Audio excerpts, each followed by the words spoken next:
Yannick Xavier had never put much stock in cowardice, but the notice nailed to the trading post gate that morning might as well have been a declaration of it. He arrived at dawn with frost crackling under his boots, breath steaming in the sharp air, and there it was.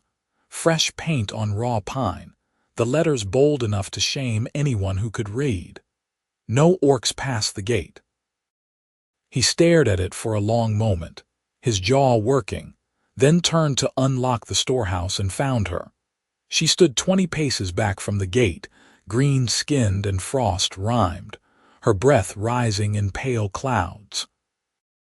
She wore travel leathers patched at the knees and elbows, a heavy pack strapped to her shoulders, and she was not moving, not approaching, not demanding, just waiting, patient as stone, her dark eyes fixed on the gate with something that looked like resignation. Yannick stopped. His hand went to the iron ring of keys at his belt but did not lift them. Instead, he walked toward her, boots crunching through the frozen mud of the road. She watched him come, and he saw her straighten slightly, her small tusks catching the thin morning light. "You are here early," he said when he was close enough not to shout. "I have been here since midnight," she said. Her voice was low, steady. "I brought the medicine you ordered, for the children." He blinked. The medicine. He had sent word 3 weeks ago, when the fever had swept through the post and taken 2 children already. He had sent riders to 5 towns and gotten nothing but excuses. He had not even known she had taken the contract. "You hauled it yourself?" he asked. "The high passes are not safe this season. No one else would go." He looked at her pack, then at her face. She had fine features for an orc, he thought absently, her nose straight, her eyes large and dark. She looked tired. She looked cold. "How long is the trip?" 2 days if you do not stop." "I did not stop." Yannick turned and looked back at the gate, at the notice still gleaming wet in the early light. Then he walked to it, gripped the board with both hands, and tore it down. The nails shrieked. The wood splintered. He threw it into the ditch beside the road. "Come on," he said. "The children are in the East Barracks. You will want to see them settled before you rest." She stared at him. For a moment she did not move. Then she nodded once and followed him through the gate. The trading post was not large. It sat at the fork of 2 mountain roads, a cluster of low buildings, Chinese letter ED by a timber palisade. There were storehouses, a common hall, barracks for the workers and their families, and Yannick's own quarters above the main store. Perhaps 60 people lived there through the winter, more when the spring caravans came through. It was a hard place, practical and unadorned, and Yannick liked it that way. He led her to the East Barracks, where the sick children had been quarantined. The air inside was thick with the smell of sweat and fever. A woman looked up from a cot where a small boy lay shivering, her face drawn with exhaustion. She saw the orc woman and froze. "She brought the medicine," Yannick said flatly. The woman's mouth opened, then closed. She nodded. The orc woman unslung her pack and knelt beside the nearest cot. Her hands were quick and sure as she unpacked vials and pouches, her voice calm as she explained dosages and preparations. Yannick watched her work and felt something shift in his chest, some weight he had not known he was carrying. When she was done, she stood and turned to him. "They will need this 3 times a day for a week. After that, the fever should break." "Thank you," he said. She looked at him, and for the first time he saw something like surprise in her face. "You do not have to thank me. You paid in advance." "I know," he said, "but I am thanking you anyway." She studied him for a moment longer, then nodded. "Where should I go to rest, before I return?" Yannick frowned. "You just walked 2 days without stopping. You are not going anywhere until you have slept and eaten." "I should not stay. The notice is in a ditch where it belongs," he said. "You will stay in the guest quarters. I will have food sent." She opened her mouth as if to argue, then closed it. She looked tired enough to fall over. "All right," she said quietly. He showed her to the guest quarters, a small room above the common hall with a narrow bed and a stove. She set her pack down and looked around as if she did not quite believe it was real. "There is water in the basin," he said. "I will send someone with food." "Thank you," she said, and her voice was softer than before. He left her there and went to open the store. It was not until mid-morning that the trouble started. Gareth Pike, head of the Post Council, came into the store with 2 other council members at his back. He was a tall man with a ruddy face and a voice like a grinding stone. He slapped the broken notice onto the counter. "What is the meaning of this?" he demanded. Yannick looked up from the ledger he was updating. "It means I do not abide fools." Gareth's face darkened. "The council voted on that notice. You had no right to tear it down." "I had every right. This is my post." "You run the stores, Xavier. You do not make policy." Yannick set down his pen with deliberate care. "Then let me make this clear. That orc woman walked 2 days through country that would kill most men to bring medicine for our children. She did it because I paid her fairly once, 6 months ago, when the rest of you cheated her on a grain shipment. She stood outside the gate in the cold rather than force her way in and shame us. If you think I am going to turn her away because you are too proud to see sense, you are mistaken." One of the other council members, a stout woman named Maris Cole, spoke up. "It is not about pride, Yannick. People are afraid. Orcs are what?" Yannick interrupted. "Dangerous. She just saved your children. Untrustworthy. She kept her contract when no one else would. Or is it just that she is different and that frightens you?" Gareth leaned over the counter. "You are risking everything we have built here. If word gets out that we are harboring orcs, I am not harboring anyone. I am paying a contractor for services rendered. If you have a problem with that, take it up with the territorial governor. Otherwise, get out of my store." Gareth stared at him, his jaw tight. Then he straightened, snatched up the broken board and stalked out. The other council members followed. Yannick returned to his ledger, but the numbers would not come. His hands were shaking. The orc woman Liora, he learned her name was Liora Stone, stayed for 2 days, sleeping and eating and checking on the children. The medicine worked. The fevers broke. The mothers wept with relief. But the council did not relent. On the 3rd day, Gareth came to Yannick's quarters with an ultimatum. "The council has voted," he said without preamble. "Either she leaves or you do." Yannick was mending a harness strap by lamplight. He did not look up. "I will not ask her to leave. Then you are out as quartermaster. We will find someone else to run the stores." Yannick set down the leather and the awl. "You will find no one who can keep the books like I do. No one who knows the traders, the routes, the prices. You will be bankrupt in a year." Gareth smiled without warmth. "Then I suggest you reconsider." Yannick stood. He was not a tall man, but he was broad across the shoulders, and his hands were scarred from years of loading freight.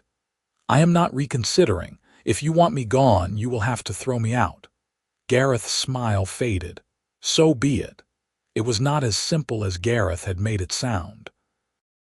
Yannick had contracts with half the traders on the mountain routes.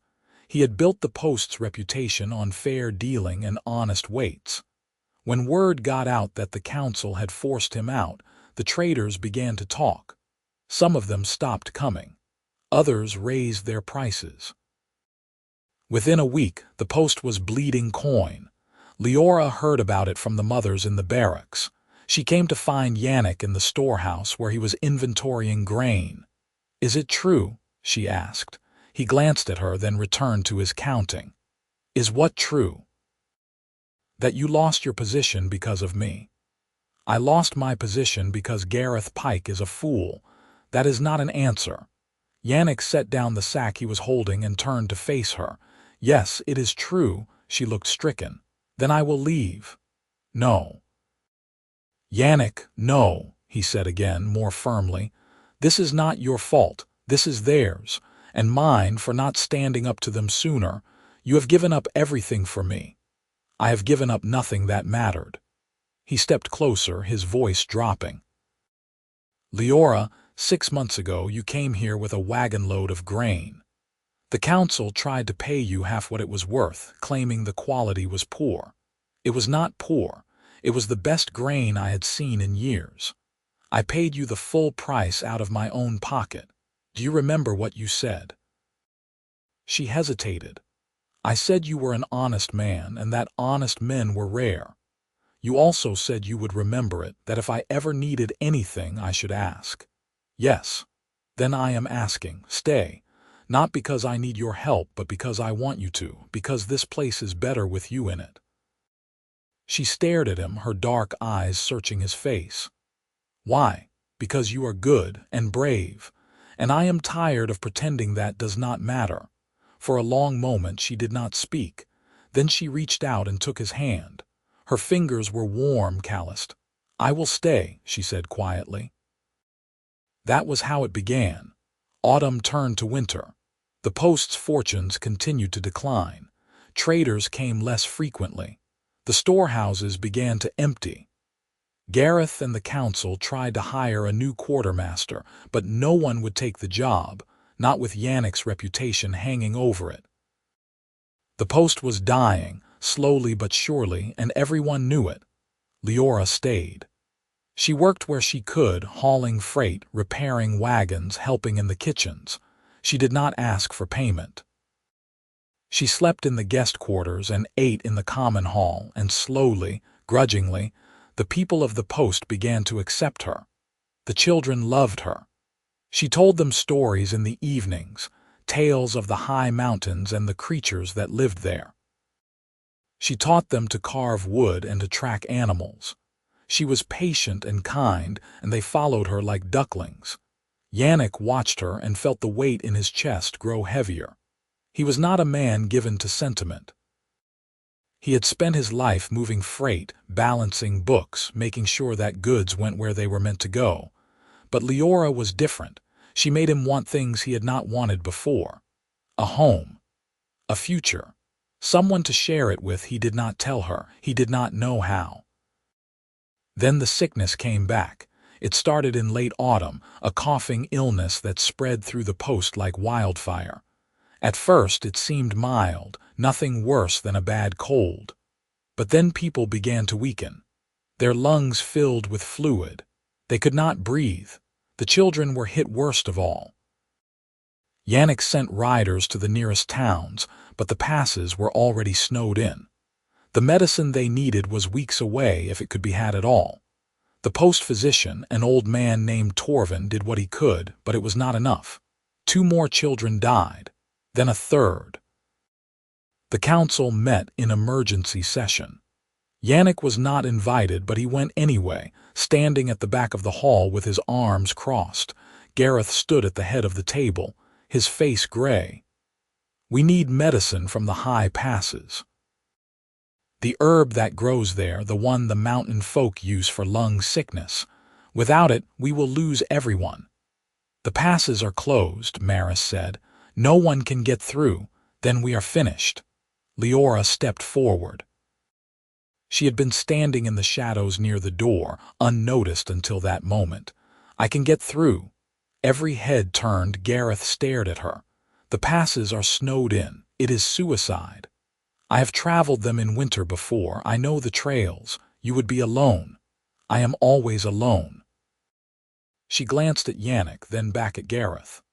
I can leave tonight. If I go fast, I can be back in 4 days. And if you do not make it, she met his gaze steadily, then you are no worse off than you are now. The room was silent. Finally, Gareth nodded. Go. Liora left within the hour. Yannick tried to stop her at the gate, his hands gripping her shoulders. You do not have to do this, he said. Yes, I do. Liora, Yannick. She covered his hands with hers. They are children. I have to try. He wanted to argue.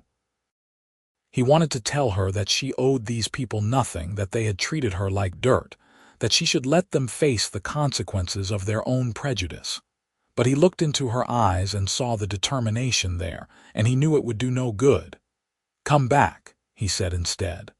"I will." She kissed his cheek, quick and warm, and then she was gone, disappearing into the snow-choked darkness beyond the gate. The next 4 days were the longest of Yannick's life. He worked from dawn until long after dark, trying to keep himself busy, but every moment his mind was in the mountains, imagining her struggling through the snow, the cold, the dark. He barely slept. He barely ate. He stood at the gate and stared into the north, willing her to return. On the 4th day she did. She came stumbling through the gate at midday, her face blue with cold, ice crusted in her hair. She collapsed in the snow, and Yannick ran to her, catching her before she hit the ground. "I have it," she gasped, her voice barely audible. "The medicine, in my pack." He lifted her into his arms, shouting for help, and carried her to the physician's quarters. Torvin took the pack and began preparing the medicine while Yannick wrapped Liora in blankets, building up the fire until the room was sweltering. She was shaking so hard her teeth rattled. "Fool," he muttered, rubbing her hands between his. "Brave, stubborn fool," she managed a weak smile. "Did you miss me?" Every second, her eyes fluttered closed. Good. The medicine worked. Within 2 days the sick began to recover.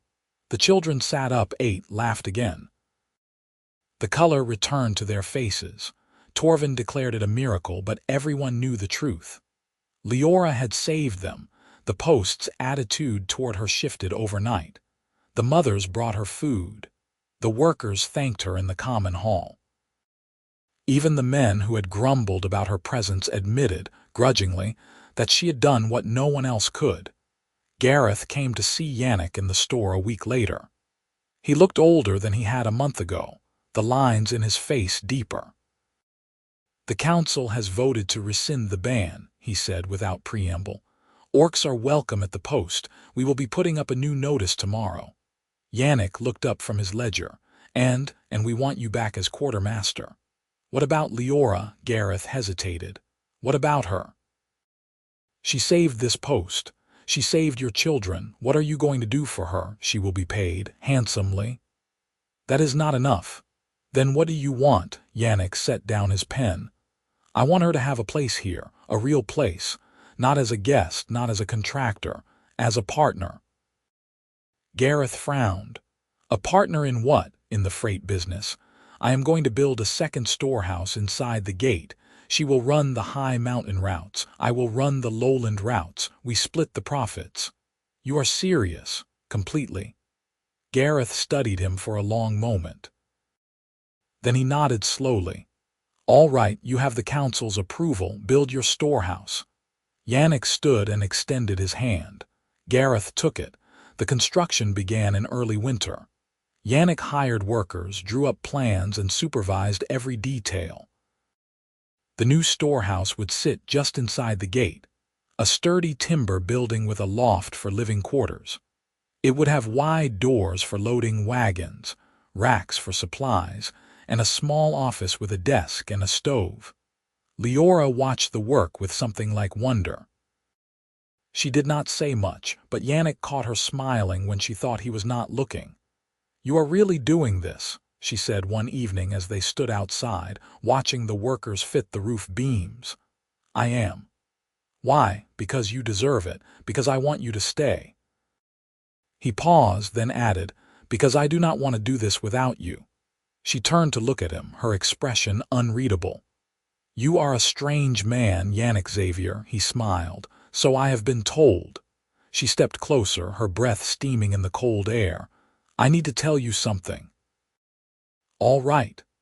6 months ago, when you paid me fairly for that grain, I thought you were just another trader. Honest, maybe, but nothing special. But then I went home and I could not stop thinking about you, about the way you looked me in the eye when you spoke, about the way you did not flinch when you shook my hand." She paused, her voice dropping. "I came back because I wanted to see you again. The medicine contract was an excuse. I would have taken any job that brought me here. Yannick stared at her. You came back for me? Yes. Liora, I am not finished. She took a deep breath. I have spent my whole life being treated like something less, like something dirty or dangerous or wrong. But you have never looked at me that way. You look at me like I am just a person, like I matter, and her voice broke. I do not know how to tell you what that means to me. Yannick reached up and cupped her face in his hands. She was warm, her skin soft under his palms. You matter to me, he said quietly, more than I know how to say. She leaned into his touch, her eyes closing. Then say it simply. I love you, he said. I think I have loved you since the day you stood outside that gate in the cold, refusing to shame us by forcing your way in. I love your courage, your kindness, your strength. I love the way you tell stories to the children and the way you laugh when you think no one is listening. I love you, Liora Stone, and I want to spend the rest of my life proving it. She opened her eyes, and they were bright with tears. I love you too. He kissed her then, slow and careful, and she kissed him back with a fierceness that stole his breath. When they finally pulled apart, she was smiling. So, she said, her voice shaking, partners, partners, he agreed, in everything. The storehouse was finished by midwinter. It was a solid building, well made and warm, and Liora moved into the loft the day the last beam was set. Yannick helped her carry her things up the narrow stairs, and when they were done, they stood in the middle of the empty room and looked around. It is perfect, she said. It is bare, he corrected. We need furniture, rugs, curtains maybe, she laughed. I have never had curtains. Then we will get some. They furnished the loft over the next few weeks, piece by piece. A bed, a table, chairs, a wardrobe. Liora hung a tapestry on one wall, a gift from one of the mothers at the post. Yannick built shelves for her books. Slowly, the space became a home. They worked together, too. Liora took the high mountain contracts, hauling medicine, tools, and supplies to the remote settlements that no one else would reach. Yannick handled the lowland routes, maintaining his relationships with the traders and keeping the books. The business thrived. Within a month, they were turning a profit. Within 2, they were the most successful freight operation on the mountain. The council noticed. So did the traders. So did the people of the post. Liora was no longer an outsider, no longer a curiosity. She was a fixture, as much a part of the post as the walls or the gate, and Yannick was happy. Truly, deeply happy in a way he had never been before. Winter deepened. The snows came heavy and frequent, burying the roads and sealing the passes. The post settled into the quiet rhythm of the cold months. Fires in the hearths, stories in the common hall, children playing in the snow. Liora and Yannick spent their evenings in the loft, cooking meals together, talking late into the night, wrapped in blankets against the cold. One night as they sat by the stove, Liora said, I have been thinking. Yannick looked up from the book he was reading. About the future, about what comes next. What do you want to come next? She was quiet for a moment, her gaze distant. I want a family, children. A life that is not just surviving but living. She glanced at him, her expression uncertain. Is that something you want? Yannick set down his book. Yes. You are sure? I am sure. He reached for her hand. I want everything with you, Liora, everything. She smiled, and it was the kind of smile that lit up the room. Then we will have it. They were married in the spring, when the first thaw came and the roads opened again. It was a simple ceremony held in the common hall with the whole post in attendance. Torvin officiated, his voice steady and warm. Liora wore a dress of deep green and Yannick wore his best coat. They spoke their vows in front of everyone, promising love and loyalty and partnership, and when Torvin pronounced them wed, the hall erupted in cheers. They danced late into the night, spinning across the floor to the music of fiddles and drums. The children ran wild, laughing and shouting. The traders who had come for the spring caravans drank and sang and toasted the couple. Even Gareth, stiff and formal as ever, raised a glass and wished them well. When the celebration finally wound down, Yannick and Liora walked back to their loft hand in hand, their breath steaming in the cool night air. The post was quiet, the windows dark, the stars bright overhead. "Happy?" Yannick asked. "More than I have ever been," Liora said.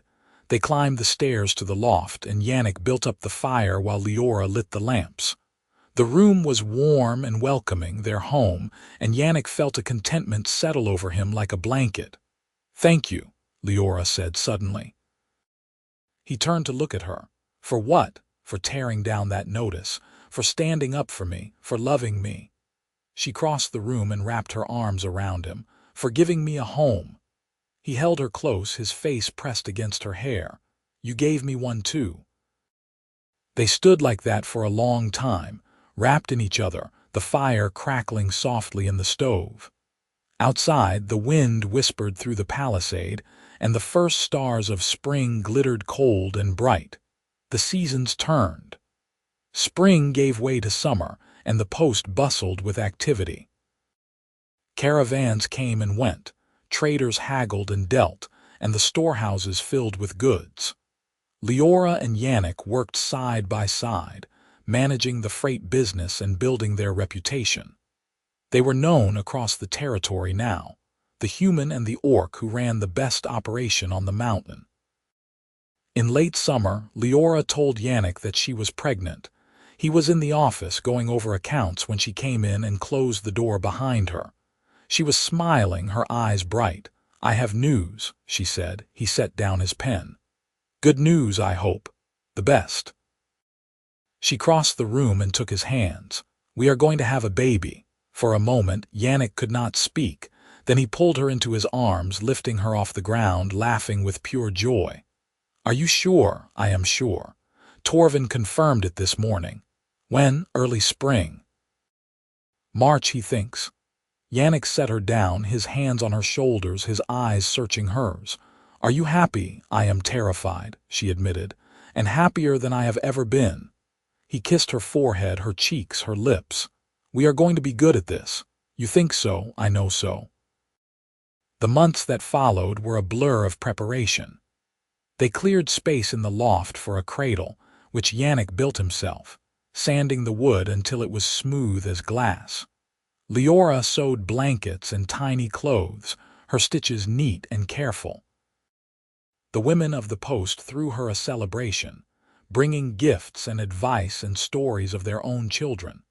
Even Gareth stopped by the storehouse one day to offer his congratulations, gruff but sincere. Winter came again, and with it the first snows. Liora slowed down, her belly growing round, and Yannick took over more of the work. He would not let her haul freight anymore, no matter how much she protested. "I am not fragile," she said one evening, exasperated. "I know," he replied, "but I am not taking chances." She sighed but did not argue. She knew he was right. The baby came on a cold night in early March, when the wind howled outside and the snow fell thick and fast. Torvin attended the birth, along with 2 of the midwives from the post. Yannick stayed with Liora the whole time, holding her hand, murmuring encouragement, his heart in his throat. It was a long labor, hard and painful, but when it was over, the baby's cry filled the room, strong and healthy. Torvin wrapped the infant in a blanket and placed him in Liora's arms. "A boy," he said, smiling. Liora looked down at the baby, her face soft with wonder. He had her green skin, Yannick's dark hair, and a pair of tiny tusks just visible when he yawned. He was perfect. "Hello, little one," she whispered. Yannick leaned over, his arm around Liora's shoulders, and gazed at his son. "He is beautiful." "He is ours," Liora said, and her voice was thick with tears. They named him Darren after Yannick's father. He was a good baby, curious and bright, with a laugh that could light up the darkest room. He grew quickly, and by the time summer came, he was crawling, pulling himself up on furniture, babbling in a language only he understood. Life settled into a new rhythm. Liora and Yannick balanced work and family, trading off who watched Darren while the other managed the freight runs. The post had grown accustomed to the sight of the baby in the storehouse, napping in his cradle while his parents worked, or toddling around the yard under Leora's watchful eye. 2 years later, another son arrived. They named him Kale. He was quieter than Darren, more thoughtful, with his mother's dark eyes and a solemnness that made people smile. The loft was crowded now, full of toys and laughter and the chaos of small children, but Yannick and Liora would not have had it any other way. The freight business continued to thrive. They expanded, hiring workers to help with the hauling, opening a second storehouse in a town 2 days to the south. Yannick trained the workers himself, teaching them his methods, his standards. Liora ran the high mountain routes, and her reputation grew. She was known as the best hauler in the territory, fearless and reliable, and people sought her out specifically. The council, which had once tried to ban her, now deferred to her judgment on matters of trade and transport. Gareth, who had been her fiercest opponent, became something like a friend, stopping by the storehouse to talk business and to bounce Darren and Kale on his knee. The post prospered. The people prospered. And Yannick and Liora, at the heart of it all, built a life that was richer than either of them had ever dreamed. One evening in late autumn, 5 years after that first frozen dawn when Yannick had torn down the notice, he and Liora stood at the gate, watching the sun set over the mountains. Darren and Kale were playing in the yard behind them, their voices high and happy. The air was cool, smelling of wood smoke and fallen leaves. "Do you ever think about that day?" Liora asked. "Which day?" "The day you found me waiting outside the gate." Yannick smiled. "I think about it often." "What do you think?" "I think it was the best decision I ever made." He turned to look at her, his expression serious. "Tearing down that notice, letting you in, it changed everything." "It did," she agreed, "for both of us." They stood in comfortable silence for a moment, watching the light fade from the sky. Then Darren came running up, his face flushed, Kale trailing behind him. "Papa, Mama, can we have honey cakes for supper?" Darren asked, breathless. Liora laughed. "If you help me make them." "I will help." Kale chimed in. "Then come on," Liora said, taking their hands. "Let us go start the fire." The boys ran ahead, and Liora followed, glancing back at Yannick with a smile that was full of warmth and love. Yannick stayed at the gate a moment longer, looking out at the road, at the mountains, at the life he had built. Then he turned and walked back to the storehouse, to his family, to the home that had started with a single act of defiance and grown into something more precious than he had ever imagined. The years continued to pass, each one bringing new challenges and new joys. The freight business expanded further, and Yannick and Liora became fixtures not just of the post, but of the entire region. Their sons grew tall and strong, learning the trade from their parents, hauling their first freight runs under Leora's careful supervision. When Darren was 10, he made his first solo run to a nearby settlement, returning with a grin so wide Yannick thought his face might split. When Kale was 8, he negotiated his first contract, haggling with a trader twice his age and coming away with terms that impressed even his father. The post itself changed, too. The old timber palisade was replaced with stone. New buildings went up, a proper inn, a smithy, a school for the children. More people came to settle, drawn by the post's reputation for fairness and prosperity. And always at the center of it were Yannick and Liora, steady and strong, their partnership the foundation on which everything else was built. They never forgot where they had started. The original storehouse, the one Yannick had built for Liora, remained their home, even as the business grew and they could have afforded something grander. It was the place where they had first said, "I love you," where their children had been born, where they had weathered storms both literal and figurative. It was theirs, and they would not trade it for anything. One spring morning, when Darren was 15 and Cale was 13, Yannick stood at the gate and watched the first caravan of the season roll through. It was a large one, 20 wagons strong, loaded with goods from across the territory. At the head of the caravan rode a young woman, green-skinned and confident, a trader's ledger tucked under her arm. She stopped at the gate and looked around, taking in the bustling post, the stone walls, the busy yard. Then her gaze landed on Yannick, and she smiled. "Is this the Xavier stone freight post?" she asked. "It is," Yannick said. "I have heard stories about this place, about the man who tore down a notice that said no orcs passed the gate and built a partnership with the orc woman who saved his post." Yannick felt a warmth spread through his chest. "Those stories are true. Then I am in the right place." She dismounted and extended her hand. "I am looking for work. I have experience with mountain routes and I am willing to learn." Yannick shook her hand, his grip firm. "Then you should talk to my wife. She runs the high mountain operations.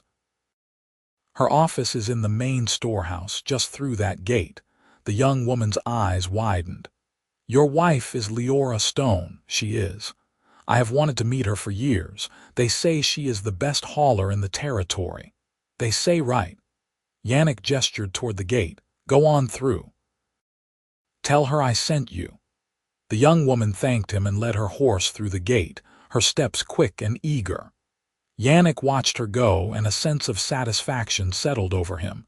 This was what they had built, he and Liora. Not just a business, but a place where people like this young woman, people who might have been turned away elsewhere, could find opportunity and respect. He turned and walked back into the yard, where Liora was supervising the unloading of a wagon. She looked up as he approached, her face lighting with a smile. "Another prospective hire?" she asked. "She says she has experience with mountain routes. Then I will talk to her." Liora wiped her hands on her trousers and stepped closer, lowering her voice. "You know, I never get tired of seeing that." "Seeing what?" "People coming through the gate. Orcs, humans, anyone, all of them welcome, all of them with a chance." She reached up and touched his face. "We did that." "We did," Yannick agreed. She kissed him, quick and affectionate, and then turned back to the wagon. Yannick stood and watched her work, his heart full. That evening, after the boys were in bed and the post had settled into quiet, Yannick and Liora sat on the steps of their storehouse, looking out at the gate. The new notice, the one the council had put up 5 years ago, was still there, freshly painted just last month. It read, "All are welcome." "Do you ever regret it?" Liora asked softly. "Regret what?" "Tearing down that first notice, standing up to the council, everything that came after." Yannick took her hand, lacing their fingers together. Not for a single moment. She leaned her head on his shoulder and they sat like that, watching the stars come out one by one. The wind was gentle, carrying the scent of pine and wildflowers. Somewhere in the distance, a night bird called, its song clear and sweet. "I love you," Liora said. "I love you too." They sat in the quiet, in the peace they had built together, and Yannick thought about all the years that had passed, all the challenges they had faced, all the moments of joy and sorrow and triumph. He thought about the life they had made, the family they had raised, the legacy they were leaving. And he knew, with a certainty that went bone deep, that he would do it all again in a heartbeat. The spring caravan season was always the busiest, and this year was no exception. Wagons rolled through the gate from dawn until dusk, and the yard was a chaos of shouting teamsters, braying mules, and the smell of leather and dust. Yannick and Liora worked from before sunrise until long after dark, managing contracts, settling disputes, and making sure that every wagon was loaded correctly and sent on its way with the right supplies. Darren and Cale worked alongside them, their youthful energy a blessing when the days stretched long and exhausting. Darren had his mother's head for the high mountain routes, and Cale had his father's skill with numbers and negotiation. Together, they made a formidable team, and Yannick felt a pride so fierce it was almost painful. One afternoon, as Yannick was reviewing a shipping manifest in the office, Gareth came in. He was older now, his hair gone gray, his movements slower. But his eyes were still sharp and his voice was still strong. "I am retiring," he announced without preamble. Yannick looked up. "When?" "End of the season. I have had enough of council meetings and budgets. I want to spend my last years with my grandchildren, not arguing over grain prices." "You have earned it," Gareth nodded. "The council wants to know if you will stand for head of council." Yannick blinked. "Me? You? You are the most respected person at this post, Yannick. Everyone knows it. And you have a way of seeing the big picture, of making decisions that benefit everyone, not just a few." He paused. "You would be good at it." Yannick set down the manifest. "I will have to talk to Liora." "Of course." That evening, Yannick told Liora about Gareth's offer. They were in the loft, sitting at the table with bowls of stew between them. Darren and Cale had already eaten and gone to their rooms. "What do you think?" he asked. Liora considered, her spoon halfway to her mouth. "I think you should do it." "You do?" "Yes. You have always cared about this place, about making it fair and just. Being head of the council would give you the power to do even more. But it would take time. Time away from the business. Time away from you and the boys." She set down her spoon and reached across the table, taking his hand.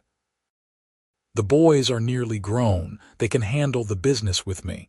And as for time away from me, well, I think I can manage." She smiled. "Besides, I am proud of you. I want you to do this." Yannick felt the knot in his chest loosen. "All right, I will tell Gareth yes." He stood for election at the end of the season and won by a landslide.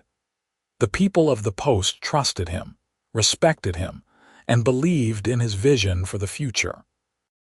He took his seat as head of the council in late summer, and from that position, he continued to shape the post into a place of fairness, opportunity, and welcome. Under his leadership, the post grew even more prosperous. Trade increased. New families settled. The school expanded. And always, the gate stood open, with its sign reading, "All are welcome." Liora continued to run the freight business with Darren and Cale as her partners. They took on more contracts, expanded their routes, and built a reputation that stretched across the territory. Liora was often away for weeks at a time, hauling goods through the mountains, but whenever she returned, Yannick was there to greet her, and they would spend long evenings together, catching up, laughing, holding each other close. The years were kind to them. Their sons grew into capable, honorable men. Darren eventually married a blacksmith's daughter from a neighboring town, a clever woman with a quick smile and a talent for metalwork. Cale remained single, pouring all his energy into the business, though Yannick suspected he had his eye on a young trader who came through the post every spring. And Yannick and Liora, at the center of it all, remained each other's anchor, each other's joy, each other's home. One evening, 20 years after that first frozen dawn, Yannick stood at the gate and looked out at the road. He was older now, his hair gray, his back a little stiffer. But his mind was sharp, his heart was full, and he was content in a way he had never thought possible. Liora came to stand beside him, her hand slipping into his. She was older too, lines etched at the corners of her eyes, her dark hair streaked with silver. But to Yannick, She was as beautiful as the day he had first seen her, standing in the cold outside the gate. "What are you thinking about?" she asked. "About us, about all of this." He gestured at the post, at the thriving community they had built, about how far we have come. "We have come a long way," she agreed. "You remember what you said to me that first night in the loft, when you told me why you came back," she smiled. "I said I could not stop thinking about you, that you made me feel like I mattered. You did matter. You do matter. More than anything." She leaned her head against his shoulder, and they stood together in the fading light, watching the sun sink below the mountains. The air was cool, the sky streaked with gold and pink, and the world was quiet except for the distant sound of children playing and the low murmur of voices from the common hall. "I am glad you tore down that notice," Liora said softly. "So am I. It changed everything." "It did." He turned to look at her, his expression tender. "It gave me you." She looked up at him, her dark eyes bright with love. "And it gave me a home, a family, a life I never thought I could have." He kissed her forehead, gentle and reverent. "Then we are both lucky. We are." They stood at the gate as the stars began to appear, one by one, scattered across the darkening sky like diamonds. The post was alive with light and sound, with warmth and laughter, with the bustle of people going about their lives. It was a good place, a place they had built together through love and courage and determination. And as Yannick stood there with Liora's hand in his, he knew that no matter what the future held, they would face it together, just as they always had. Because that was what they had promised each other all those years ago, partnership in everything, and they had kept that promise. They would keep it for the rest of their lives. The night deepened, and eventually they turned and walked back to their storehouse, hand in hand, their steps slow and easy. Behind them the gate stood open, the sign above it proclaiming to all who passed, "All are welcome." It was a promise, it was a legacy, and it was theirs.